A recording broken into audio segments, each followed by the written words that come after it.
attraction. Please keep your party together, abide by the queue markings, and maintain physical distancing between your party and others. Remember to wash your hands frequently throughout your visit. Use the sanitizer This is units provided. it's a big Jeep you drive around in. I was born here, and my whole life I was taught that what you see with your eyes, you value with your heart. It is my hope. You cannot do this in one day. There's no way. No, especially on a normal Disney day.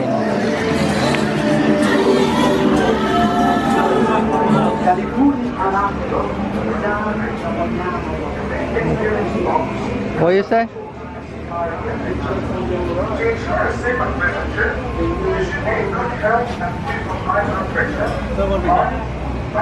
Happy birthday. My thing came off. Oh. Cheap shit. Did it fall out? You lose it? I have it in my pocket right now. We put it back together?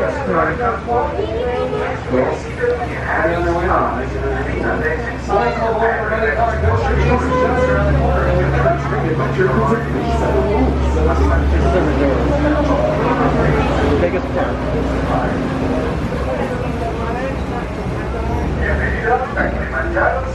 My alarm's gone. Grab the popcorn. Daryl's so complicated. He needs like 4 people to wait on him.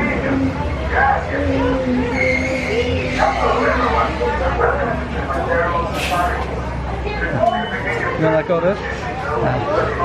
Try with the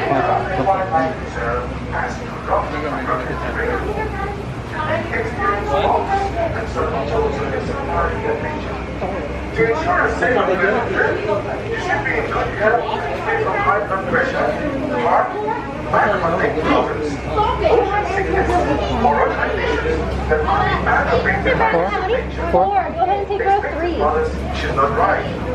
Once on board your safari transport, next to me, you have arms, feet and legs inside, and remember to wash your children.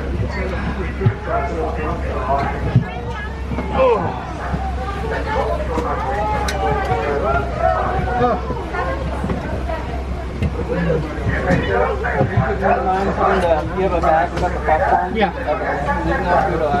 That's fine. Put it inside the bag.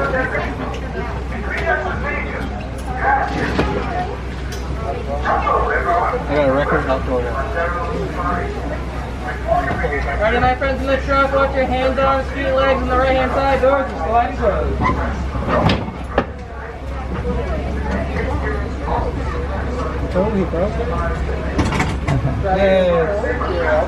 Asante Sana Warden, as we say out here in Harambe, Twin Day. That does mean let's go! Jumbo everybody, good evening. My name is Kaylin. I'll be your safari guide out here. Now we're going to be seeing plenty of animals out there. You can actually see some of those animals that we might see right up above you on that animal spotting guide. Alright, this first area of the reserve that we are entering is called the Little Aturi Forest, home to some pretty shy and reclusive animals. So keep your eyes peeled in the brush and the bushes for movement, horns, little heads you see peeking out. Alright, over on our left-hand side here, there are these cinnamon copper-colored antelopes kind of lined up along this hill here. These are bongos.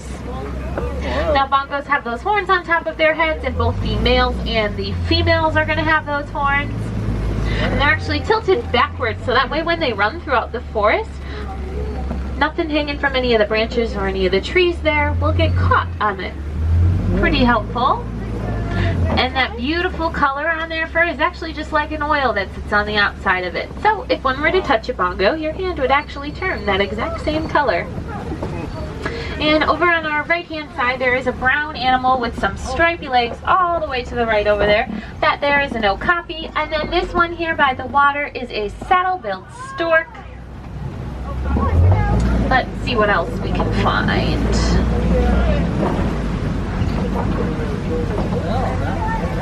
All the way back there on the left hand side there is a black rhino, almost blended in with the wall there. Black rhinos are a bit smaller than some other kinds of rhinos that we may see. They usually do weigh about 3,000 pounds, which is still pretty big for a small guy. They're also pretty solitary, so you're going to typically find them running solo. They don't really like to hang out with any other kinds of animals or other kinds of rhinos. Nothing wrong with that. It's purely just their preference. Now, they are being poached in the wild for their horns. Their horns have a mineral in them called keratin. People believe that it has a medicinal value, but it actually doesn't, because we have that exact same mineral inside of our own fingernails and our own hair.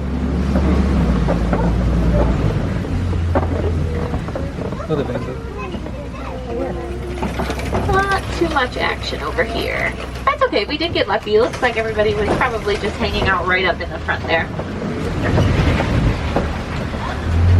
Now, hopefully this one does continue on as we enter this next area of the reserve. It's called Stoffy River. Stoffy River has a whole bunch of watering holes, so it's a good sign we're going to see some animals that we have yet to see. Keep your eyes peeled under the water for movement or bubbles or shadows or noses or ears you see peeking out.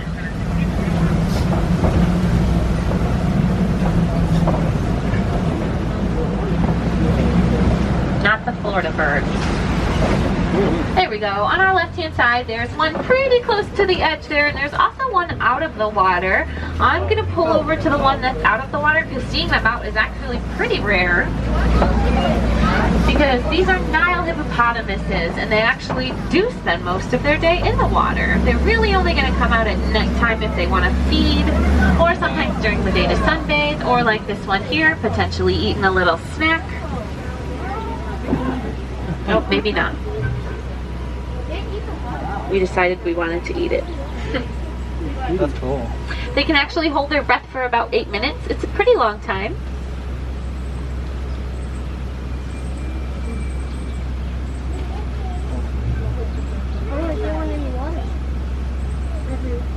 A group of hippos is called a bloat, so we did find a bloat of hippos, and that group name is pretty fitting just by looking at that one there.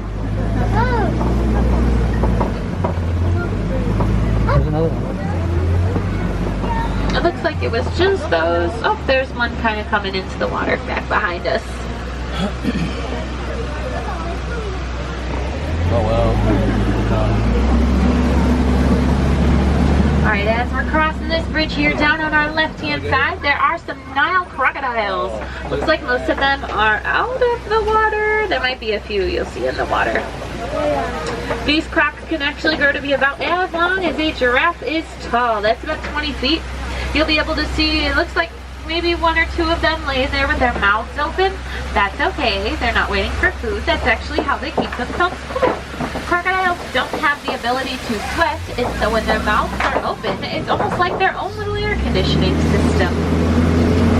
Crocodiles and alligators are commonly confused with each other, but you can tell the difference between the two based on the shape of their snout. A crocodile is going to have a little bit more of a rounded snout, almost looks like the letter U. Alligators are going to have a little bit more of a pointed snout. It almost looks like the letter B.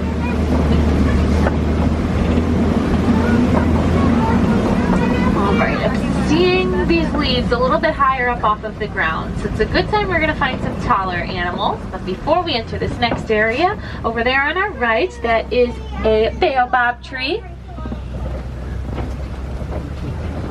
Now, baobab trees hold a whole bunch of water inside of those giant trunks, and that is a good thing because we are entering the savannah. Now, at this point of the safari, I do like to remind everyone that this is a free roaming safari. We are entering these animals' homes. They have the right of way. They like to use that to their advantage, so we might be stopped or moving a little bit slowly along the way. But that is not necessarily a bad thing because that does mean these animals are out and active, and you did come on the safari to see some animals. That right there, that tall one, that is a Maasai giraffe. Now you can tell it's a Maasai giraffe because of the shape of its spots. Kind of look like jigsaw puzzle pieces that have yet to be put together. I do see a couple more giraffes up ahead, so we'll talk more about them once we get closer to a whole bunch of them. And these brown antelope in the middle here, these are Patterson's eland with those spirally horns. Now, Patterson's eland are most well known for their vertical. They can jump just 8 feet straight in the air. Pretty crazy. Now I do believe that these ones here are either younger or female, just because the males are going to have more of a gray tone to their fur, and they'll actually grow to be about 6 feet at the shoulders. They also weigh a couple thousand pounds, so big difference between them and the females. And over on our left, looks like there's just 2. The brown antelope with the horns tilted backwards, those are sable antelope. Seeing them all by themselves is very common because they are very territorial. So when it comes to fight or flight for their land, they will actually fight. And so you'll typically see them just by themselves. We're going to get another view at these Patterson's eland here in the middle.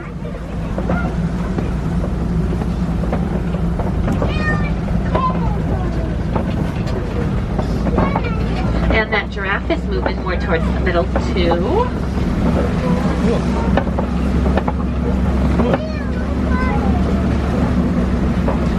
Now that giraffe will grow.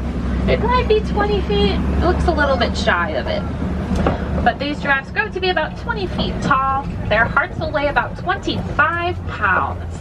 And they also have the highest blood pressure of all land mammals. But if you look at it, it does make sense because it is a long trip from their heart all the way up to their brain. And there are some Ankoli cattle hanging out here. Looks like there is one on our right, all the way over there. Maybe 2, I see some more horns. But there's some closer over here on the left, and so I'll stop for those. Now these Ankoli cattle's horns can grow to be about 6 feet long. But they're not super heavy. They do have a honeycomb-like structure on the inside, so it makes them incredibly lightweight. They also have a whole bunch of blood vessels that pump through there, so it keeps them cool on a hot summer day. Now these Ankoli cattle are the only animal out here on the reserve that are domesticated. They were domesticated by the Watusi tribe. So something cool about them is you can actually bring them into your local PetSmart or Petco as long as they're on a leash. But getting those horns to the door sounds like a nightmare.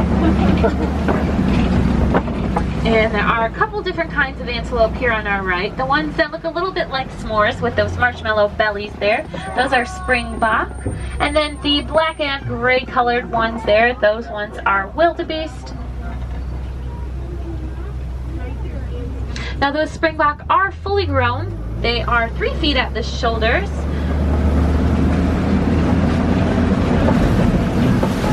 And there are some giraffes over here. Are we crossing the road? No? Are we going to change our minds? There we go. These are the same giraffe, the same one that we saw earlier. These are Maasai giraffes. Now they do spend most of their day eating. They're going to eat for about 20 hours in a day. It's a very long time. If you get a good look at a giraffe's tongue, it's like a dark purplish blue color. It's like a built-in sun repellent, so that way they don't get sunburnt on their tongues. Because imagine eating for 20 hours in a day with a sunburnt tongue. I don't know about you, but that does not sound ideal.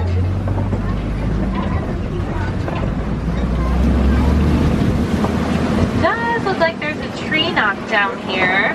So we may find a larger animal. Keep your eyes peeled. It's not very hard to miss.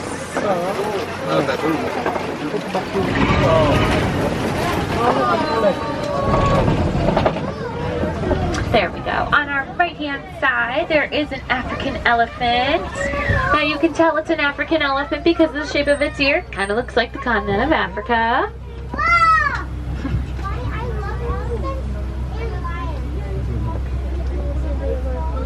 Now this one here does look like a male, but I'll talk about how I know that in just a second because there are some mandrill monkeys on our left-hand side. Looks like they're mostly just hanging out inside of the palm trees there.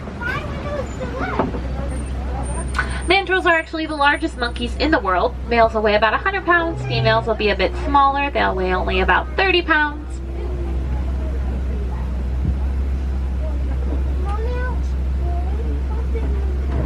They have those really bright colors on their face, and they'll actually turn more vibrant when they're either angry or excited. They also have pockets that sit on the inside of their cheeks, so that way they can store food for later.